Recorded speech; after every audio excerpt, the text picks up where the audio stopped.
नमस्कार दोस्तों, मैं हूं संजय हरपी टाइम्स से। और आज मैं सरधना में हूं। ऐतिहासिक चर्च है यहाँ पे, मेरठ से करीब 25 किलोमीटर दूर है। इस ऐतिहासिक चर्च के बारे में आपने काफ़ी सुना होगा, लेकिन आज हम जो जानकारी दे रहे हैं वो आपके लिए काफ़ी महत्वपूर्ण है। तो आइए इस चर्च का जो दौरा करते हैं और देखते हैं कि किस तरह से यह चर्च ऐतिहासिक बना। यहाँ रोज़ाना काफ़ी लोग आते हैं चर्च में और प्रार्थना करने के लिए। मेरठ के सरधना कस्बे में रोमन कैथोलिक चर्च की प्रसिद्धि देश में ही नहीं विदेशों में भी है। तभी तो यहाँ हर साल ईसाई समाज के लोग कृपाओं की माता मरियम की कृपा प्राप्त करने के लिए इस चर्च में आते हैं और माता मरियम अपने श्रद्धालुओं पर ऐसी कृपा बरसाती हैं कि श्रद्धालु यहाँ से अभिभूत होकर निकलते हैं। सिर्फ ईसाई धर्म के लोग ही नहीं, चर्च में प्रत्येक धर्म के श्रद्धालु आकर माता की कृपा प्राप्त करते हैं। मेरठ से करीब 25 किलोमीटर की दूरी पर सरधना का रोमन कैथोलिक चर्च बेगम समरू ने बनवाया था। यह ऐतिहासिक चर्च आस्था और सौहार्द की विशेष कृति है। इसकी भव्यता के कारण ही देश से दूर दूर के लोग यहाँ आते हैं और नवंबर एवं दिसंबर में तो हर साल उत्सव का माहौल रहता है। बेगम समरू के बनवाए गए चर्च को पोप जॉन 23वें ने 1961 में माइनर बेसिलिका का दर्जा प्राप्त किया। इसमें चर्च की भव्यता का काफ़ी योगदान है। कृपाओं की माता की लगी चमत्कारिक तस्वीर के कारण प्रत्येक साल चर्च में विशेष प्रार्थना और मेले की परंपरा शुरू हुई।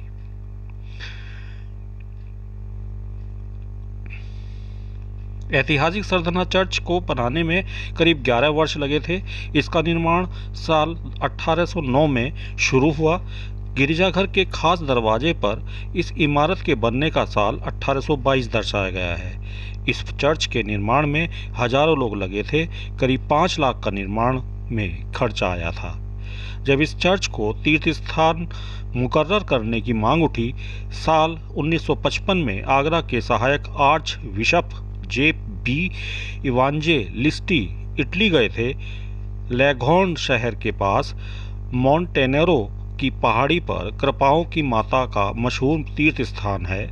यहाँ के महाधर्म अध्यक्ष ने उन्हें बताया था कि उनकी माता की इस चमत्कारी तस्वीर की एक नकल सरधना के चर्च के लिए चाहते हैं। इसके बाद कलाकारों से तस्वीर बनवाई गई। महाधर्माध्यक्ष जब 25 सितंबर 1955 में संत पोप पियूस 12वें से मिलने गए तो इस तस्वीर को भी अपने साथ ले गए। इसके बाद आर्च बिशप इस चित्र को संत पादरी पियो के पास ले गए, जिनके बदन पर यीशु मसीह की तरह 5 घाव मौजूद थे। उन्होंने तस्वीर को बरकत देकर प्यार के साथ चूमा और कहा कि वे दुआ करेंगे कि माता मरियम हिंदुस्तान के लोगों पर और ज़्यादा मेहरबान रहें। कोताना कस्बा के रहने वाले लतीफ़ अली खां की एक बेटी फरजाना थी। भरतपुर के राजा जवाहर सिंह के यहाँ सेनापति वाल्टर रेनार्ड और समरू ने मुस्लिम रस्मों के मुताबिक फरजाना से शादी की थी। समरू की मौत के बाद फरजाना बेगम ने ही उनकी गद्दी संभालते हुए वर्ष 1778 से शानदार हुकूमत की शानदार शुरुआत की थी। इस दौरान उन्होंने कैथोलिक धर्म अपना लिया था।